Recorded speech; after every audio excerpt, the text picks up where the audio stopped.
Oke, oke, ya, di video kali ini kita akan membahas salah satu latihan soal terkait dengan, join cost, ya. Kita harus tahu dulu join cost atau, join cost allocation itu, dia itu apa. Nah, jadi join cost itu adalah biaya yang dikeluarkan dalam proses produksi yang secara bersamaan menghasilkan 2 produk atau lebih.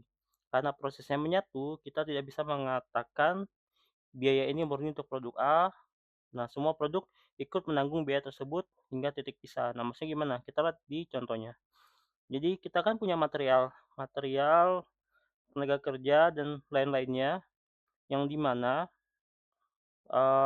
bahan-bahan ini tuh jadi satu semua, tapi bisa menghasilkan 3 output, ya, 3 output, 3 produk yang berbeda. Nah, sekarang bagaimana untuk mengalokasikan ketiga biaya ini ke dalam 3 produk? Ya, jadi ada beberapa mungkin, bagian dari cost yang dia pakainya sama-sama. Kalau pakai mesin, mesinnya sama-sama. Terus kalau pakai bahan mungkin ada yang bahannya sama gitu ya. Misalkan susu segar ya, susu segar nanti mau dijadiin es krim atau mau dijadiin yogurt. Nah, karena bahannya sama, itu gimana alokasinya? Nah, dan kita nanti akan menghitung ya, cara menghitung alokasi untuk setiap produk, dan juga nanti apakah produk ini akan diproses lebih lanjut lagi ya. Jadi walaupun dia sudah jadi 3 produk, nah 3 produk ini kalau mau diproses lebih lanjut lagi, itu gimana? Misalkan, mmm, bahannya misalkan ayam nih, ayam potong nanti sorry, ayam ayam, bibit ayam dan jadi ayam ayam yang siap untuk dipotong. Nah, produknya misalkan satunya ayam potong. Ayam potong ini, ya, bisa jadi nanti diolah lebih lanjut, namanya nanti kita akan ada kenal istilah separable cost, ya, biaya untuk mengolah ayam potong tadi menjadi, sosis misalkan, ya. Jadi satu ayam tuh bisa jadi 3 produk, dan satu produk itu bisa diolah lebih lanjut gitu maksudnya. Nah, kita langsung masuk ke soal. Jadi di sini ada soal, terkait dengan,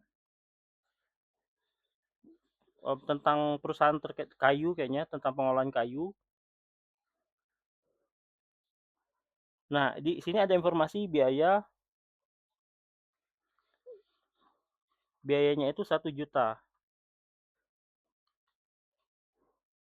Biayanya itu 1 juta, dan ini ada, output tuh yang dihasilkan dari 3 produk. Jadi kayaknya kayu ini jadi 3 produk. Nah, 3 produk ini kalau dipakai output atau unitnya mereka menghasilkan 75.000 unit, 5.000 unit, dan 20.000 unit. Nah, di sini, harga dijual di titik pisah. Titik pisah itu yang ini. Nah, ini titik pisah. Kalau dijual di titik pisah, itu harganya 8, 60, sama 20. Kalau dijual penuh, maksudnya apa dijual penuh? Mmm, jadi dari ketiga produk ini, mmm, kayaknya hanya satu produk yang nanti akan diproses lebih lanjut. Nah, di sini, hanya satu produk yang nanti akan kita proses. Kalau tadi contohnya ayam potong, itu nanti diolah jadi sosis misalkan. Nah, untuk ngolah jadi sosis kan butuh yang namanya biaya atau cost. Maka ini nanti dinamakan separable cost.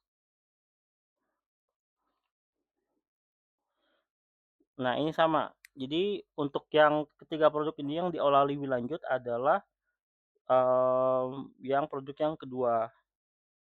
Ini bisa dijual, jadi dia ada opsi mau dijual lebih lanjut atau mau dijual, kalau kayu ya sesuai dengan kayunya aja. Misalkan nggak tahu ini produk apa ya, decorative stud, nggak ada penjelasan, oke.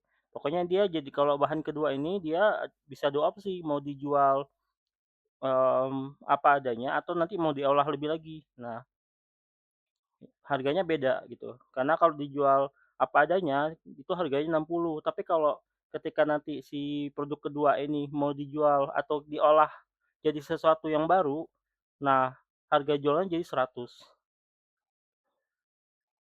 Oke, yang diminta adalah tentukan metode alokasi menggunakan metode sales value at split off. Oke. Nah, jadi sales value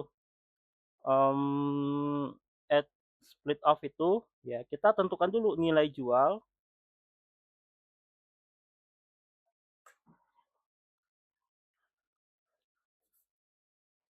ya, nilai jual saat titik pisah.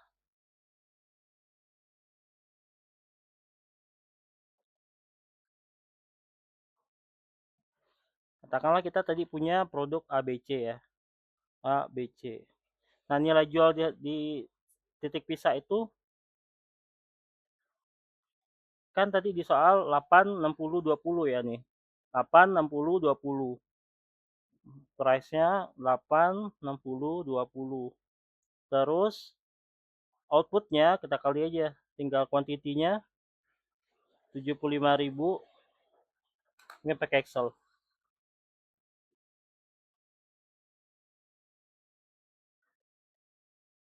Nah, jadi ada 3 produk. Stats, decorative, yes. Nah, ini outputnya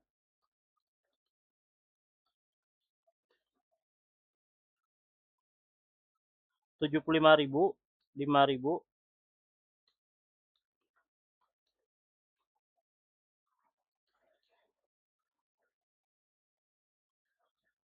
sama 20.000. Nah, kalau pakai metode sales value at split off, itu kita kalikan dulu dengan harga titik pisah.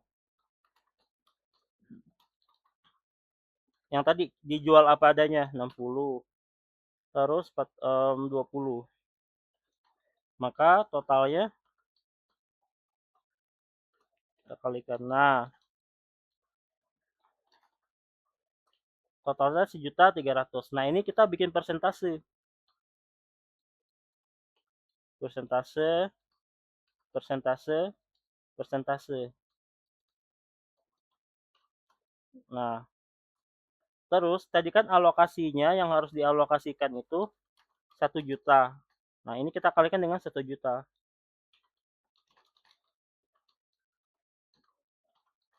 Oke. Nah, jadi 3 produk ini kebagian 1 jutanya tuh gimana pembagiannya? Nah, gini kita total. Produk yang pertama itu kebagian 461, produk yang kedua kebagian 230, produk yang ketiga kebagian 307 ribu.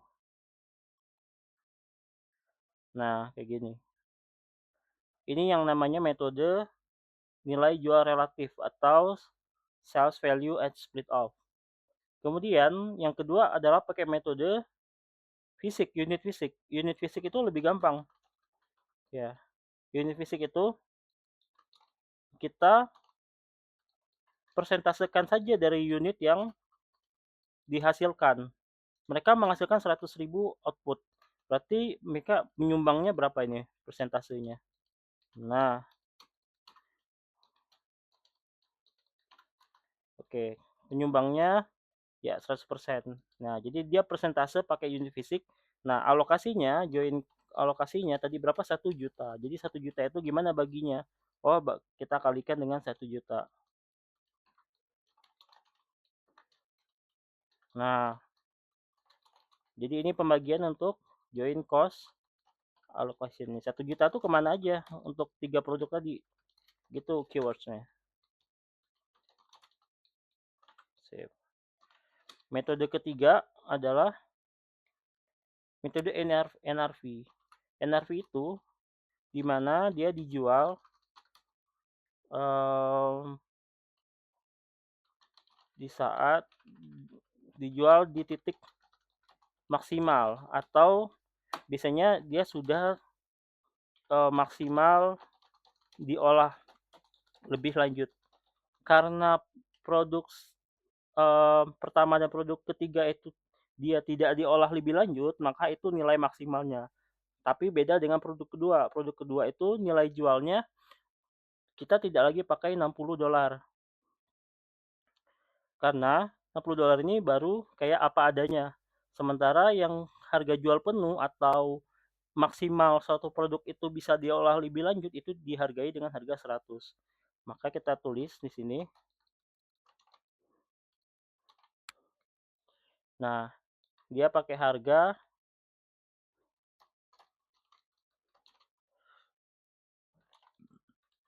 100.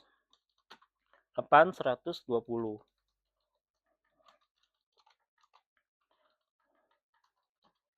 Berarti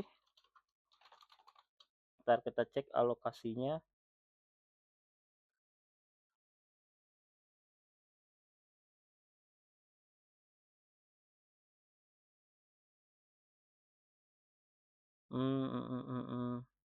Oke.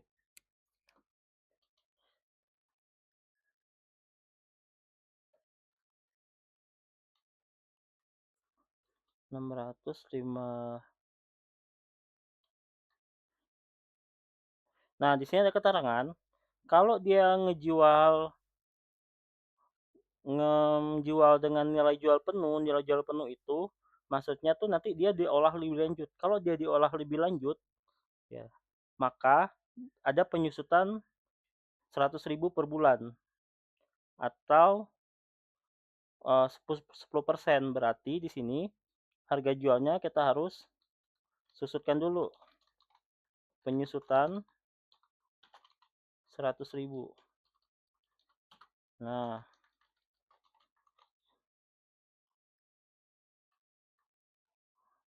atau susut 10%.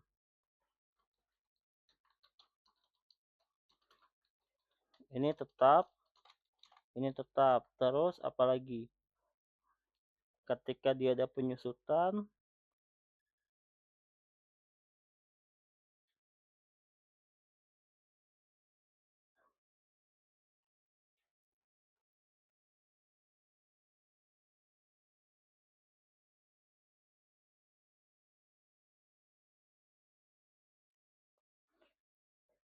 hmm, jadi dia ada dua nih untuk yang produk kedua. Dia penyusutan 10%, 10% dari 5.000.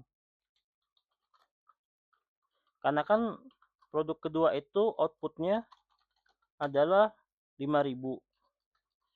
Terus dia menyusutnya 10%. Berarti yang bisa dijual bukan 5.000 lagi karena dia aja menyusut 10%. Nah, ini nanti nggak 5.000 dijualnya, nggak 5.000 ini tapi 4.500 karena dia menyusut.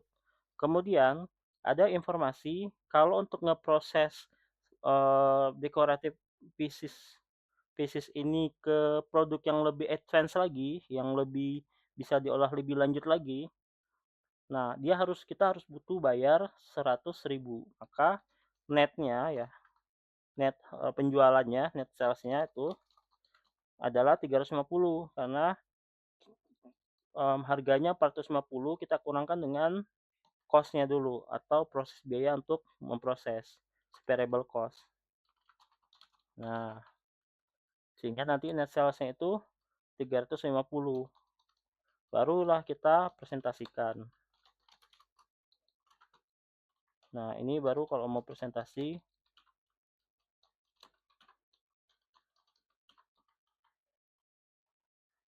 ketemu.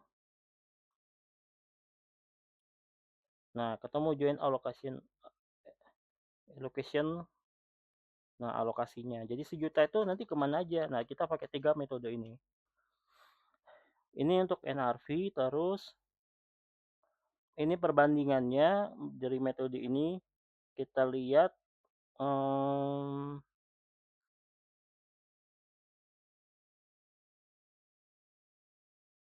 Metode unit fisik ini lumayan nggak wajar ya mengalokasikannya, jadi terlalu besar volume.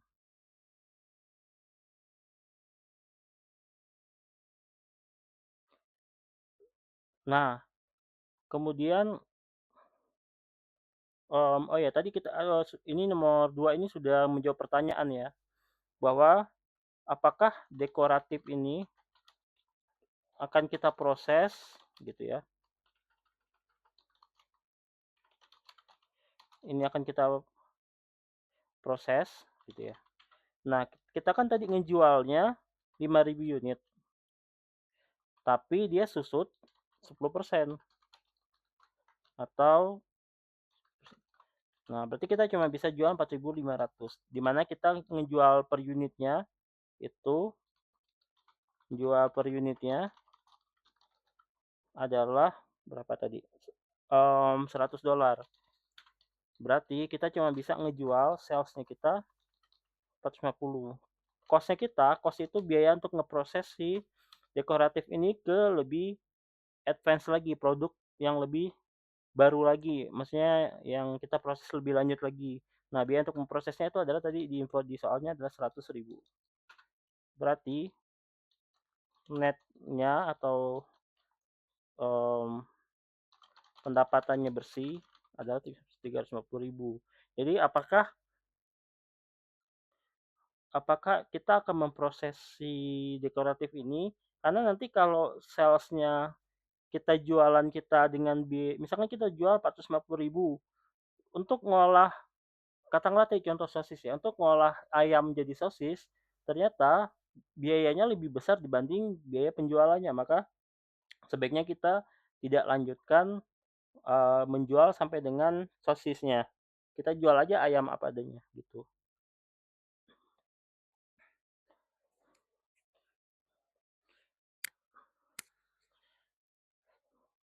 Terus dampak perilaku karyawan ini pengertian proses tambahan, mmm,